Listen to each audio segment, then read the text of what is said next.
Vasishta has been entering into the earth plane.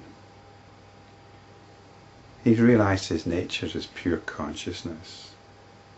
And within that consciousness, he's meditated on the element earth and everything which happens on the earth, all the lives which unfold, all the dramas which unfold. He's entered into it. Vasishta continued, "Thus in my own heart I experienced the earth plane.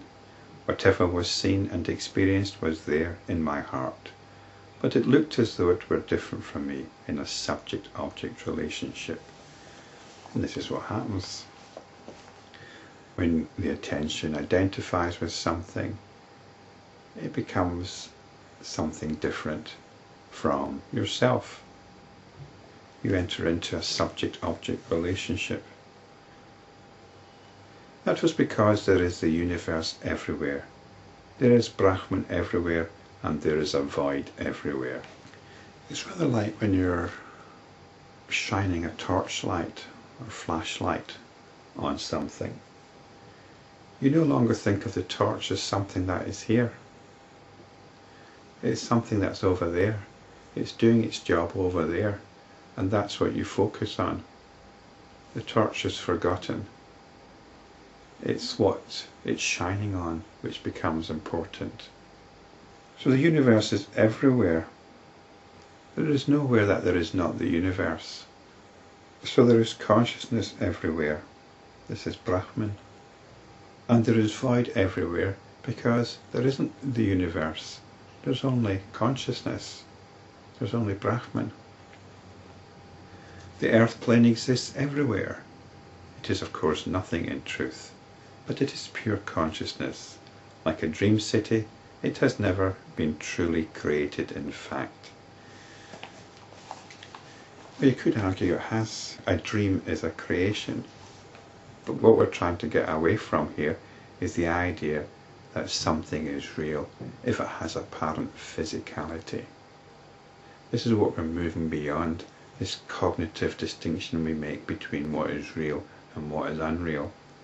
We apply these notions of reality and notions of unreality, and then we split everything up in accordance with these very deep-rooted notions.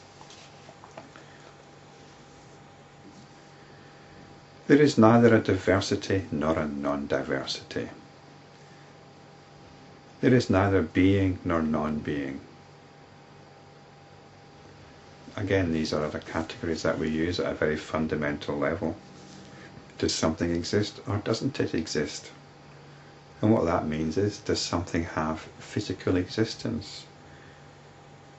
So we get people of belief, whether they believe in flying saucers or they believe in the miracles of Jesus.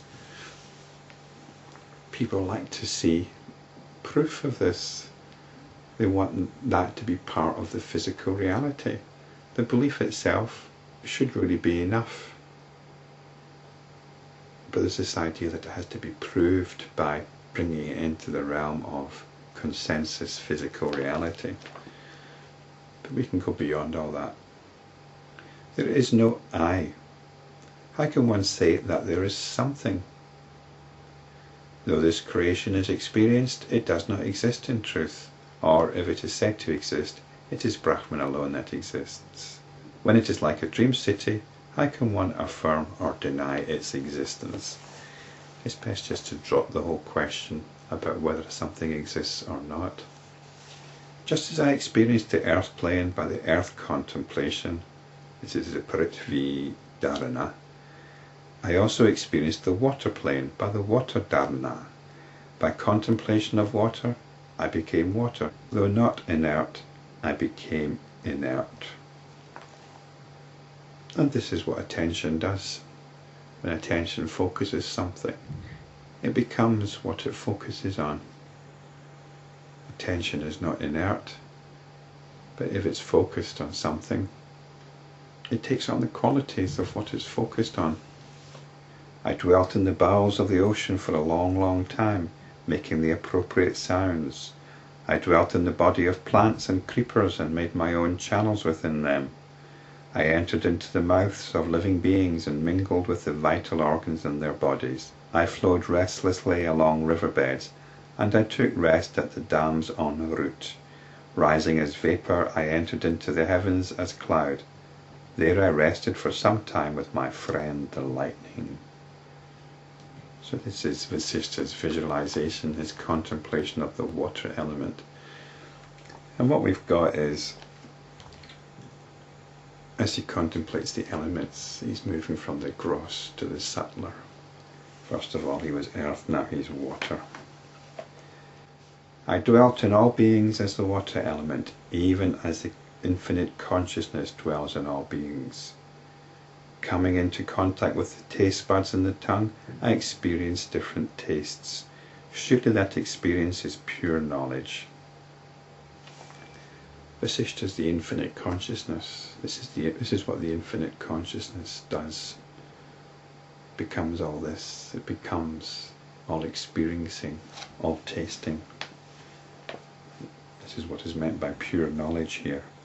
The taste was not experienced by me, nor by the body, nor by any other. It's just happening. The experience happened within as the object of experiencing, and as such it is false. Any story we tell about it is false. But really, we don't need to bother about whether it's true or false. It's what is happening. It's what is happening. Let's not get caught up in all this cognitive processing that we apply to things. When the flowers blossomed, I descended upon them as dew and tasted whatever sweetness was left in them after the bees had had their share. I dwelt in the 14 classes of beings as awareness of taste, consciousness, though appearing to be unconsciousness. Assuming the form of droplets of water or spray, I enjoyed riding on wind and travelling from one place to another. Thus, in that state as water, I had varied and interesting experiences.